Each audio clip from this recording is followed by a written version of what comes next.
So let's start over this slide 4. Liquid chromatography, I remind you, because the mobile phase is liquid. If the mobile phase is a gas chromatography, it's a screen. The mobile phase is supercritical fluid, it's a supercritical fluid chromatography, and it's another kind of chromatography. Liquid chromatography. Into packing material or non-packing material. Packing material is the main part of liquid chromatography, or and non-packing material, that's countercurrent chromatography that goes in two ways, hydrostatic or hydrodynamic countercurrent chromatography.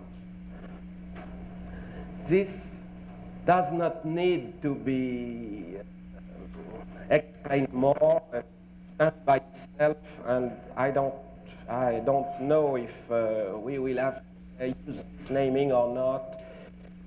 I'm presenting this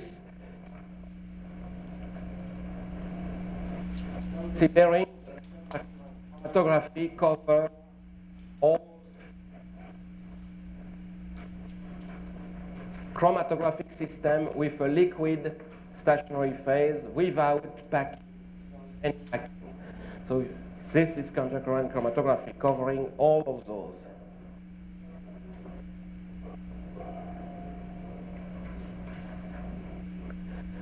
Since countercurrent chromatography is chromatography, and we have a strong agreement on this, all the chromatographic nomenclature that was already defined must be used. If something is defined in chromatography, we belong to the chromatographic world, so we must use all the nomenclature defined in chromatography. And especially, IUPAC, International Union of Pure and Applied Chemistry, defined nomenclature for chromatography in this reference, 1993, E3, volume 65 of the journal Pure and Applied Chemistry, which is the journal of the International Union of Pure and Applied Chemistry. So this will be the reference for the naming. And Dr. Conway will pass you all the terms that were already defined, and we must use them. The problem is sometimes we have conflict, because countercurrent chromatography is also a liquid-liquid technique, 100% liquid, 100% liquid, with a variable stationary phase. All other chromatographic techniques, they have a constant stationary phase, so they don't need to define anything for the stationary phase, it's a constant. For us, it's a variable, and it's very important. So we have difference, and sometimes we have conflict. That's why I am talking on nomenclature with Walter today, because we have to decide, okay, when there is conflict, do we take that one coming from chromatography or that one coming from liquid-liquid system? And I will expose both because it's not solved yet. Okay, I'll go fast on those slides. You have seen this first kind of countercurrent chromatographic column, hydrodynamic column. It's got two axes of rotation at least, sometimes more. Okay, I'll let you read this. I stay a little bit on those pictures because it's black and white in the manual, but that's you have seen this. Here I selected to put a machine with one column here, two columns there, and three columns. I think you cannot get more, because if you get more columns, the space in the circle, you cannot get a high beta, right? I think it's 3 columns is approximately maximum to get the acceptable beta. Okay, and the next one are hydrostatic machine. We have not used experimentally on hydrostatic machine here. It's they work okay. They have one axis of rotation. They are called centrifugal partition chromatographs, CPC.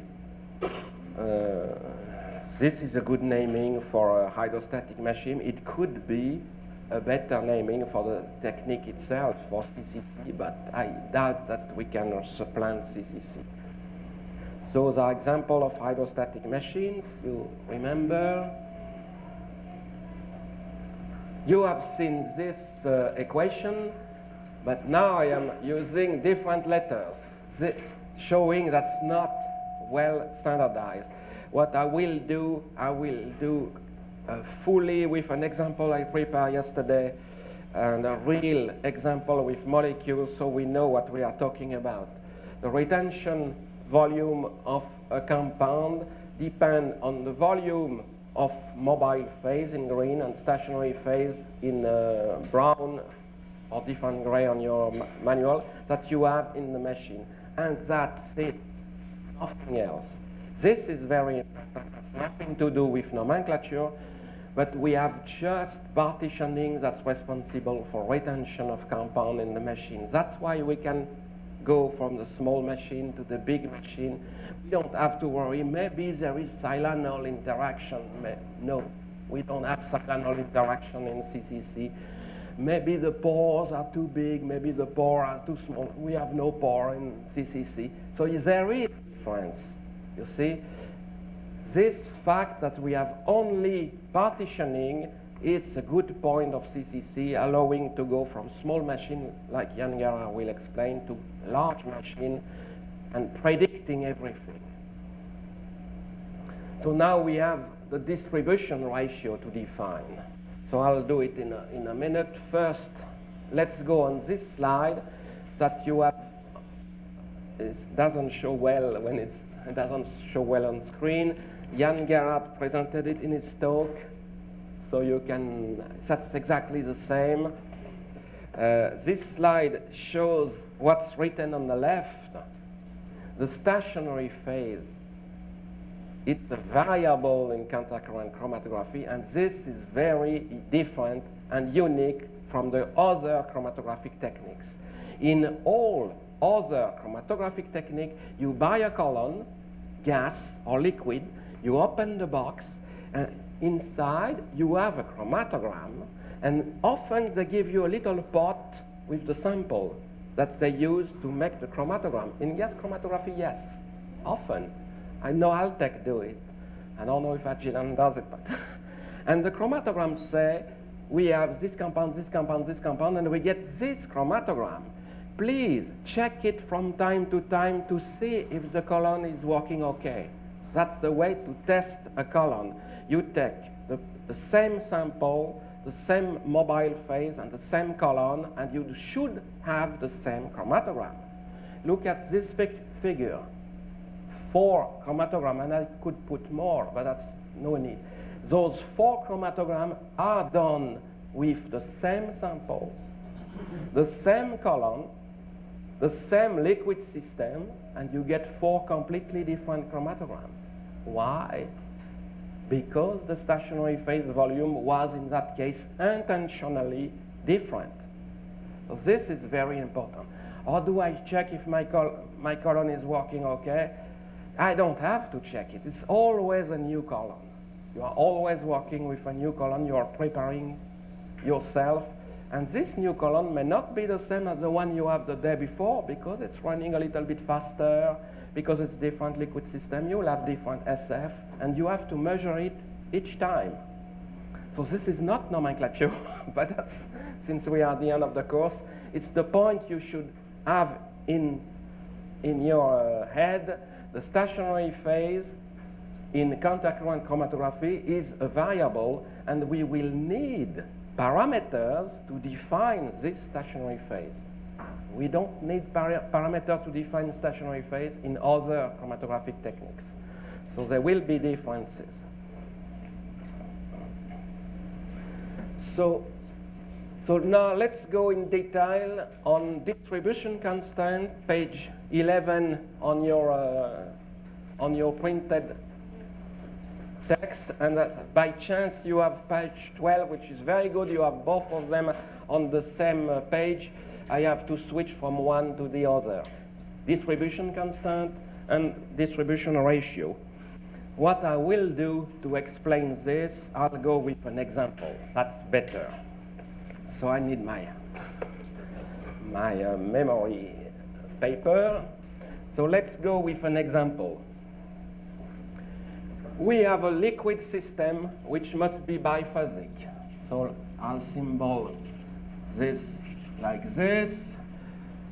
So the liquid system I choose will be water and hexane. Okay? And I am working with benzoic acid.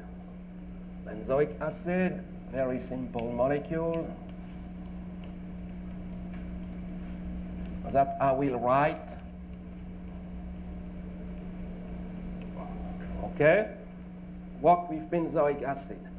Benzoic acid has an ionizable group and can go benzoate anion. So we have this reaction. That's a reversible reaction. And this reaction has a constant which is called Ka. Everybody agree on that? That's K. The log of this constant will be pK. Okay. What this constant is, it's the ratio of an equilibrium constant that you have in chemistry, this part on the numerator and that part on the denominator. So concentration of benzoate,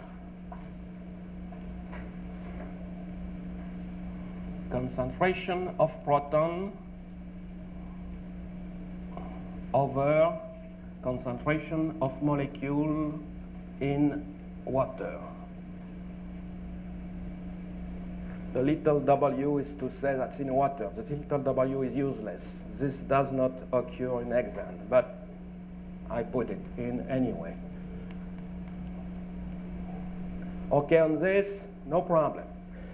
Then we put our benzoic acid in water, and we want it partitioned with the hexane. It does, and we have part of the benzoic acid going in hexane. And this has a distribution constant. And the distribution constant, which I wrote as D in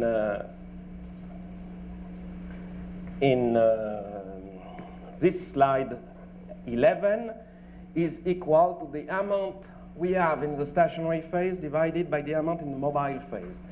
In that case, will be the amount we have in hexane divided by the amount we have in water. So D, that I must write as benzoic acid, BH,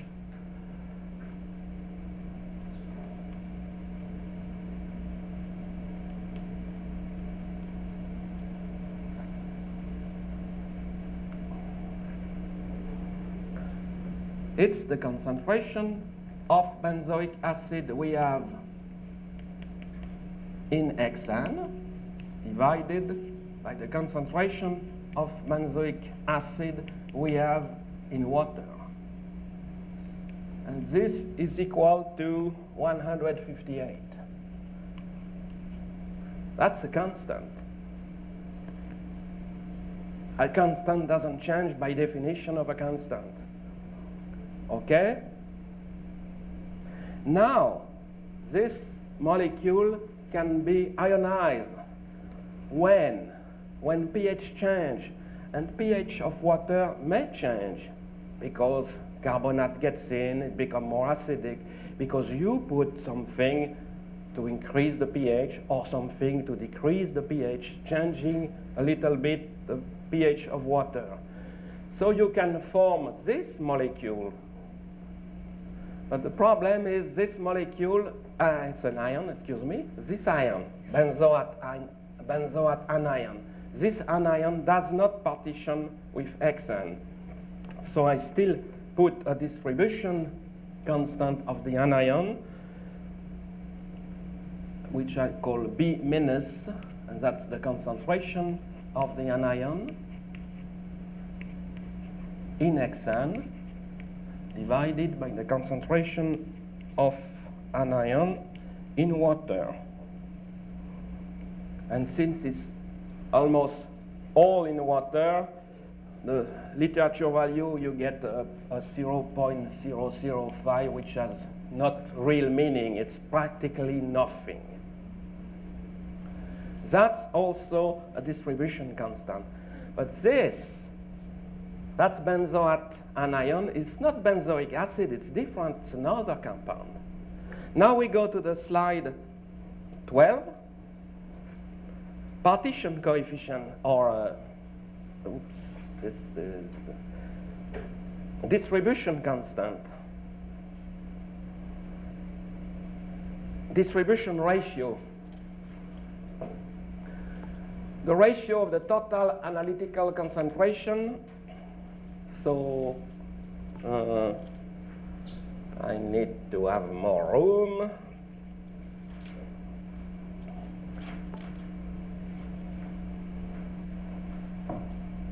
See, I'm considering that I am mixing myself with my slide. This is what I define. Walter, you should tell me. It's all wrong. Well, it's not exactly wrong, but much of it is not really relevant. Yes. No, but if I stick to my slide, it's wrong. Oh, yeah. Well, you should tell me. Nobody is reading. The simple part, how? You never see that in chromatography. KD equals the one. Yeah. The point I wanted to do is where is the constant and where is the variable.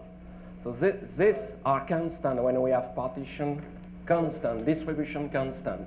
The one we call a distribution constant in chromatography is actually a variable. That's actually the intrinsic, or not intrinsic, that's the apparent partition coefficient in ionic equilibrium, which is not constant. It varies with pH. But we call it a constant. But this other intrinsic constant in ionic equilibrium, we refer to what you've got written there as the intrinsic partition coefficient, which is for one species. And we use, at least I'm used to using the small delta for the abbreviation of that. It may vary depending on who's talking about it. But the KD is not particularly used in chromatography. KC is the standard, that's the IUPAC name, and they never use the D, because the D, the capital uppercase D, because that conflicts with diffusion coefficient, That's conflict for with which they diffusion do coefficient, use yes. the D, and which is relevant in in our chromatography in particular. The diffusion constant is needed, and so the D and the K conflict. So anyway, the standard distribution coefficient in chromatography for many years now has been K sub C, and they usually drop the C because it's usually, the C means concentration ratio, but they usually just don't use it. So what symbol would you propose for distribution ratio? Officially, it's K sub C. K sub C. That doesn't fit with my slide. Okay, but Yeah, but let's that's go I for have, K. it's in my list of definitions there. The point is the distribution ratio is the total analytical concentration. That's the distribution constant, so that's the next one. So the D is wrong, but the total analytical concentration of a solute in the liquid phases. Right. So what do I have here? I have my ionization occurring here. So I also have COO minus when the pH is changing. But this I don't care. Just look at benzoate anion. So it means in the hexane phase, I have my acid, but in the aqueous phase, I can put hexane here.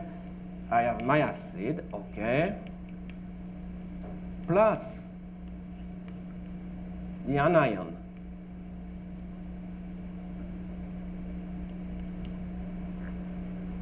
And this is different. This is, I cannot say equal 100. It depends on the pH. If I change the pH, I'm changing this. So, well, you have that there.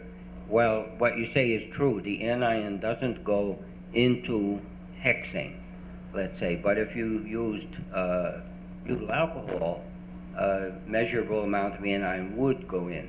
right. But to come back to hexane, the benzoic acid, for instance, dimerizes in heptane. Hexane So dimerase. you have dimer there too. I wanted to. It gets complicated. It's already very complicated.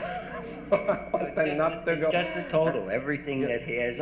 That's the point. You should realize that's really difficult point. So Walter is saying that in hexane, if you put more benzoic acid, you get a special dimerization which change even more. We still have this value for the distribution constant, 158. But the dimer has another value. So this value is not a constant. It depends on pH.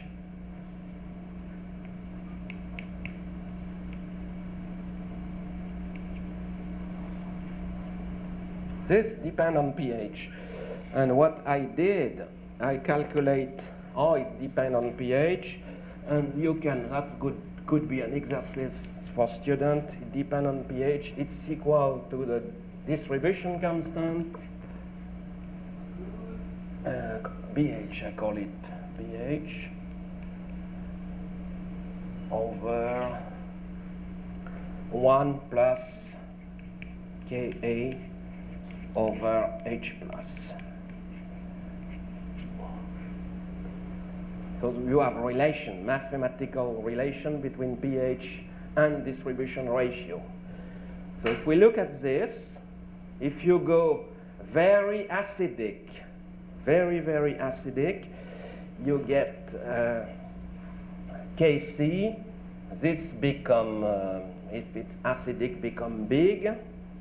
So in a very acidic, you have practically 0 here, because it's become big.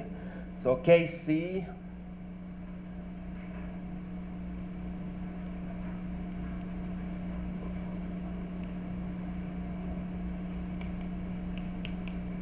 the two are equivalent, but in very basic, this is the opposite. In very basic solution, you have Kc is close to 0. Actually, would be, according to the literature, 0.05. I put close to 0. And in between, you get a sigmoidal change going from one to the other. And very often, pK of benzoic acid is around 4, I think. Yeah, around 4, 4.5. It means that's the 4.5. It's the pH where you have the most change between Kc, K, and D. That's where you have the raising part of the sigmoidal change. So you are pH 3. You have your peak eluting very retained. You are pH 9. It's not retained at all in the same liquid system, different pH. So this is just the point I would like to make, why we have need to define clearly how we work with distribution ratio, distribution constant, because if it's a constant, you get your peak there and cannot change. If it's move with the pH, then you must take in account the pH of the solution and make calculation to guess where the peak will show up. So this occurs when you inject, and that's very often the case with natural products, when you inject compounds that are ionizable, that can change in the liquid system. If you inject toluene, heptane, dimethylbenzene, there's a lot of molecules. I think most of your essential oil molecules are not ionizable. Then no problem. I use distribution constant. I use partition coefficient. It's the same. because you don't have this equation not sensitive to pH. But there is a lot of compounds that have ionization capabilities, and you should know, is it the distribution constant or is this the distribution ratio? And they are different. But with one, this one is obtained by CCC. If you know the pH, you can calculate the other one, or vice versa. If you know one, you know the pH, you can calculate. So there is possibilities. More to add, Walter? Okay, well, So you see that's complicated. We would not like to... It gets quite complicated, and chromatographers don't care. They only want the separation, and so we tend to call it... And that's the point. The chromatographic don't care, but when they have a special division talking of ionizable compound, because they did notice also in liquid chromatography with solid stationary phase, if the pH is high, the compound moves. And you have peak reversal between the non-ionizable compound and the ionizable one, which move. That's true so they know. Here too in countercurrent. I mean, I worked out some systems where you could measure the pKa by changing the pH of the mobile phase. But chromatographers call this a distribution constant. Technically, it would be better to call it a ratio rather than a constant, because it's only constant for that particular system, providing you don't change anything for the chromatographic system. But if you change anything at all, it changes. And usually, you don't know what's in each phase. I mean, there are dimers, there are trimers, there are complexes between different compounds, and in the particular aqueous phase, the pH makes a great deal of difference. So you don't really know. You only know that if you don't change anything, it acts as a constant. Yes. Yeah. Yeah. Considering this value, 158 for benzoic acid, what Walter said, if you add propanol in here, this is no more true because it's no more the same liquid system. But still, you have a constant for benzoic acid, which is no more this value. You should find it in the table. Yeah. Okay, we'll stop on that point and finish. I would like to finish showing how it's interesting to have a stationary phase. The first point is you can use the phase you want as the stationary phase. The other will be the mobile phase. The chromatographer, it's required to use silica as stationary phase and methanol water as mobile phase. You cannot use the other way. In contact-current chromatography, we can use either one. So I remind you, depending on the one you use, you must enter the, right here. You must enter the mobile phase head to tail if you want the stationary phase to be the lighter phase, and the opposite, tail to head, if you want the stationary phase be the denser phase. And head to tail, it's also called descending, and tail to head ascending. For me, it's the same. Even if the liquid system is completely different, ascending is tail to head, and descending is head to tail. Yesterday, with natural sample of, I forgot your name, this lady, we did an extrusion. This method is very simple and very useful when you work with an unknown compound. So I just remind how it's easy to do. Step one, you do your classical CCC exactly as you were taught. And at the moment you say, is it all out? I don't know. You just pick up the line and put it in the other phase. Step two, to do this, you must not change anything else. Don't stop anything, flow or rotation. You just, if there is a bubble, it's even better. You see the bubble, you can see where you are changing. If you have two pumps, you are rich like in Gévaudan, okay. You can put two pumps, two lines. But I do it with one pump, one line, and it works pretty well. Step two, instead of pumping the correct phase, you pump the other phase. So you are not respecting the rule that exposed here. The consequences is your phase is pushing everything which is in the column, maintaining the separation that you started, and you get your separated peak in the stationary phase coming out. And after one column volume, just one column volume, you are sure everything that was injected is in the tubes. So that's, and the machine is ready to start over. So Guy Harris from Merck told me, I am using this daily, it works so well. He was very happy. Unfortunately, he lost his job, so it's not related. So elution of all solute, and when you are finished, you have, okay, the position of the peak, you can even relate them to their distribution constant if you have a continuous detector. If you analyze in each tubes, it may be more difficult. So this is published. You have the reference down here. And this, we got commercial advertisement before, so I skip it. And this also, you got information on this reference that are connected to special issue in the CCC conference.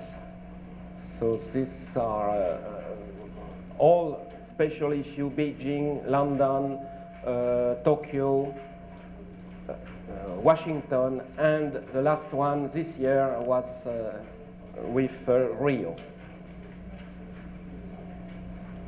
Okay, this was the team, IUPAC team, that prepared this report. So you have these smiling guys called Jan Sofferland. You know this guy. This is Tatiana Mayutina. This is Oleg from Russia. Jan Sofferland is from Brunel University. I am from Lyon. Tatiana Mayutina, Oleg Shpigun, and Boris Spivakov. So we had a big Russian hand on the committee. All three from Moscow. Vernadsky Institute, let me read it. Vernadsky Institute of Geochemistry, Russian Academy of Science, Moscow. Now we are starting a new team to work on nomenclature, and will be less Russian.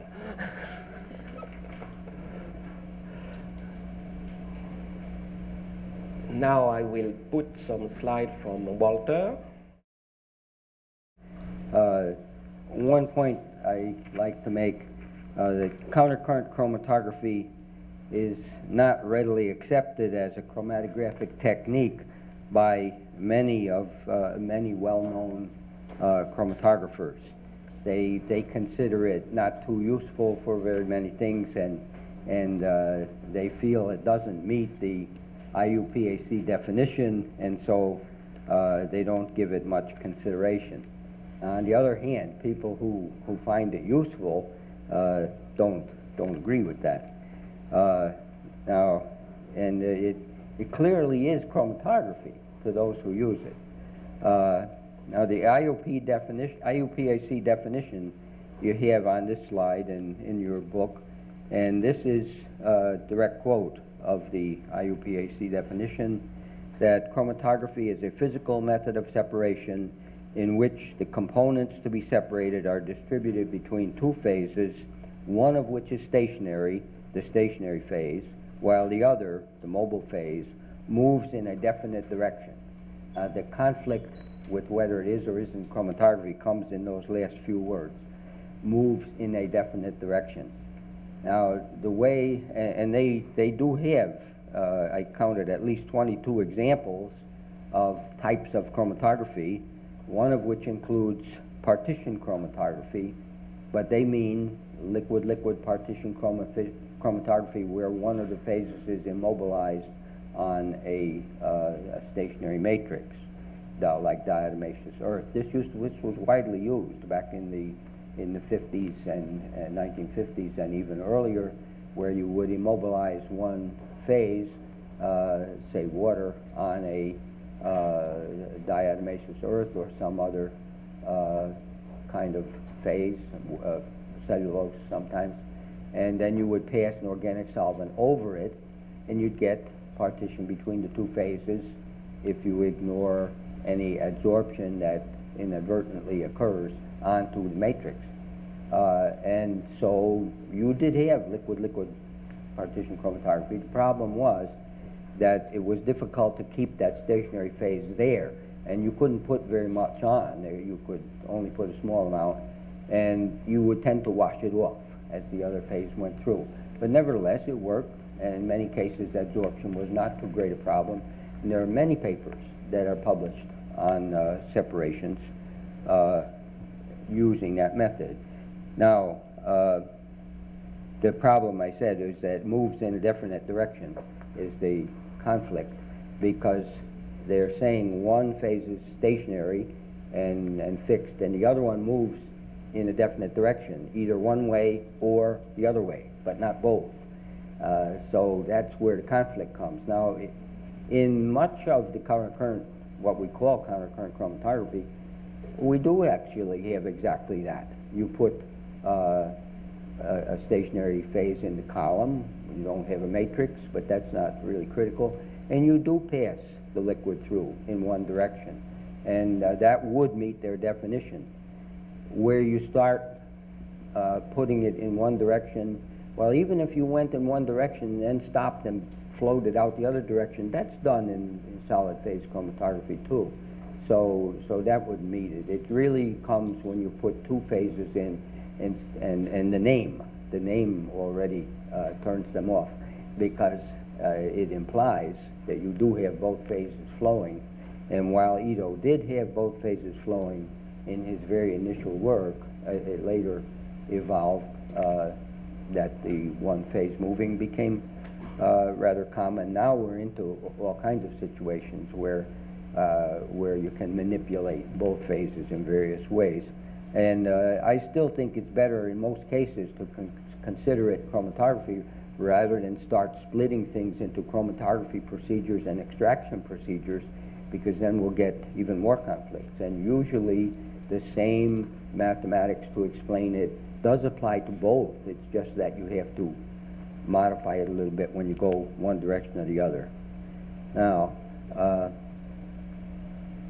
okay, here's some of the problems, the historical problems with nomenclature. Is the names that were assigned as the instruments kept being developed don't reflect the structural relationships between the instruments.